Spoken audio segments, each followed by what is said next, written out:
how much time are you unintentionally wasting every single week? Well, it might be more than you think. And I'm actually gonna go through the top 9 hidden time wasters for online entrepreneurs in this video. Hey, my name is ERIN and I'm a goals coach and productivity strategist for online entrepreneurs. I help entrepreneurs just like you to save time so that you can grow your business without the burnout. We use things like simple systems and custom action plans to make this really fun, really simple, and really easy. Easy. Yes, I said easy. But what's not easy is realizing that you potentially have been wasting time on things that you didn't realize were actually time wasters. So we're getting ready to dive into the top 9 hidden time wasters that entrepreneurs are doing right now. Okay, so let's just dive on in. The first one, and I know you've done this, I've done this. Heck, I've probably done this like today, recently. But you know, knowing that you're doing it is the first step to changing it. But the first time waster is comparison scrolling. You know, we are honestly, using the excuse of, oh, I'm looking for audio for reels, or I'm just going to get some inspiration. But in reality, we're scrolling through Instagram and feeling bad about ourselves, bad about our business, questioning everything about it because we're seeing other people who are further along in what they're doing. Their bank accounts are bigger, their lifestyle is better, their family is further along. Maybe they've done the things that you want to do and you start to feel negative ways. It's not inspiring. It's taking your self-esteem and kind of putting it into a crusher. So that's the difference between scrolling for inspiration and comparison scrolling. If afterwards you feel like crap, it's comparison scrolling, and it is a total time waster. Another thing that's a time waster, my number 2 time waster, is a 2-parter, and it's procrasti planning and procrasti researching. So those are the two parts of the second time waster. And basically, I mean, I'm a huge planner. I'm very type A. I love a good plan. Roadmaps are my life. I will sit here and plan out content for a month at a time. I love planning. I also love researching. I love digging in and finding out facts and things like that. But there's a certain point when planning and researching becomes a crutch for you to not have to take action and move forward. And it is a time waster. The third time waster is task switching. We think we're being so productive by being able to handle things as they come in, right? They come into your email or they come into your DMs or whatever it might be, wherever they're coming in. And we think that we're doing so good because we're handling it as soon as it comes in, right? The whole 2-minute rule. If you can handle it in 2 minutes, you should handle it. But the issue with that is if you're switching from a deep cognitive or creative task to go and handle these little emergencies over here, or answering emails or whatever it is, coming back to this deep creative or deep cognitive bandwidth work, it actually takes you at least 20 minutes to get back to the point where you were, on average 20 minutes to get back to the point where you were with the flow and all of those different things. And that is time wasted.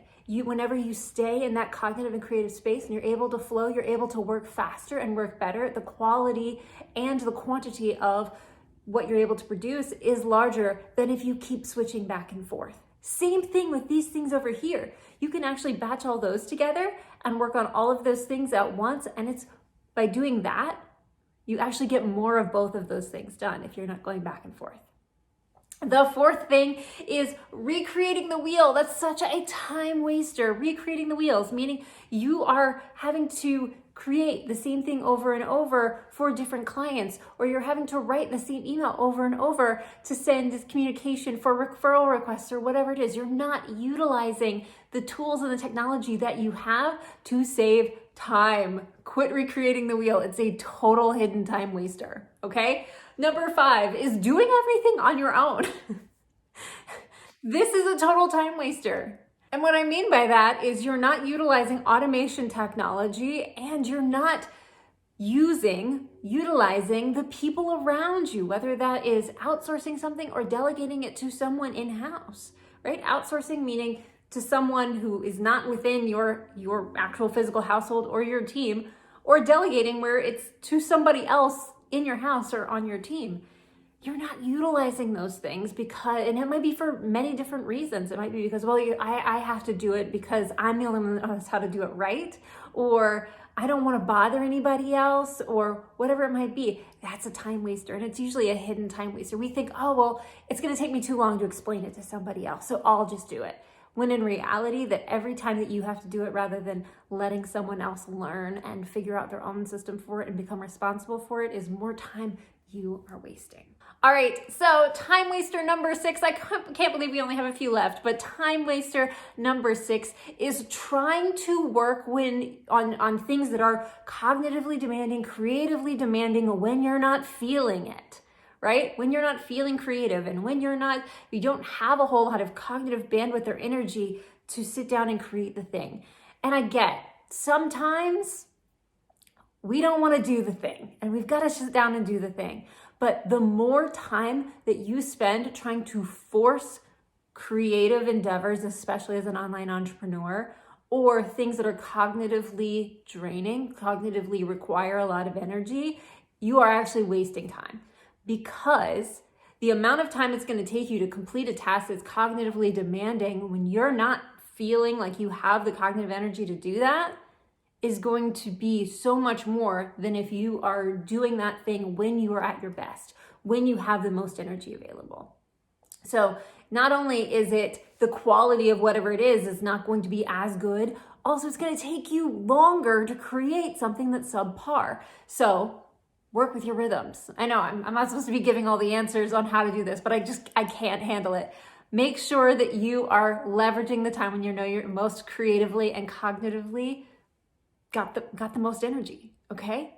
Number 7, this time waster, and it may seem very counterintuitive, but it's wasting time to work 10, 12, and 16-hour days as an entrepreneur as a regular thing. Yep, I said it. Now, it doesn't mean there aren't going to be days and you're going to have to work long hours, but it should not be your norm. You should not be trying to work 10, 12, 16-hour days as an entrepreneur, because the chances are you are falling into that number 6 trap, which is you're trying to work on specific things when you don't actually have the brain power to do so. So if you're working 10, 12, 16-hour days, there's no way that your brain power, the cognitive bandwidth, the energy that you have is going to be sustained for that long.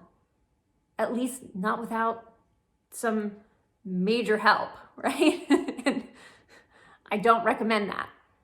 So it's a time waster because you're spending the time to do it, but the results that you're getting are not what they need to be. When in reality, you could work half of that and get just as good or even better results, which is what we want, right?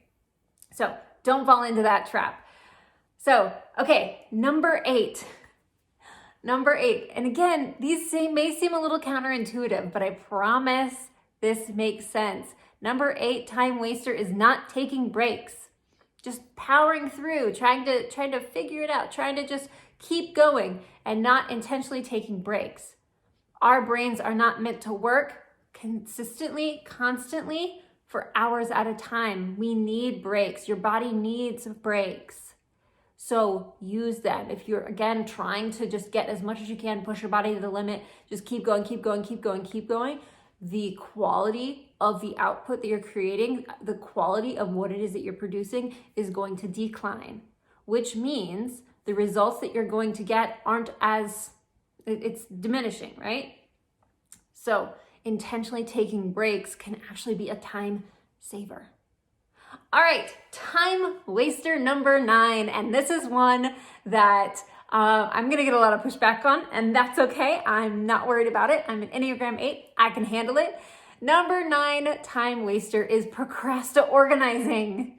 I've had so many conversations with organized chaos, or I'm so unorganized entrepreneurs. They're like, oh, my Google Drive is just so disorganized, and I've got things and all this stuff, and I've got papers all over my desk and all the things. And there are times when you absolutely need to organize your stuff. But when it's time for, you to start making sales, whenever it's time for you to start putting yourself out there, whenever it's time for you to do something you don't want to do even more, that's when it becomes Procrasti Organizing. So that basically means you're organizing. You're saying you have to organize because you're avoiding doing something else. Okay, so if organizing is going to help you reach a goal that you have set in the next 3 months that isn't just have an organized business, then you really don't need to worry about that backlog of 3 years worth of freebies you've got shoved in Google Drive. They'll still be there then, okay? Don't worry about it. If you need to put it all in like an everything else folder, that's fine. The most important thing is, how are you going to move forward from here? You don't have to go back and retroactively organize 3 years worth of crap in order to continue to move forward. There, I said it, mic drop. All right, so I'm telling you what all these time wasters are, and now that you're aware of them, you're like, okay, I want to stop wasting time and I want to get even better at managing my time. So check out this video next, which is my 6 super simple tips for time management for any successful entrepreneur.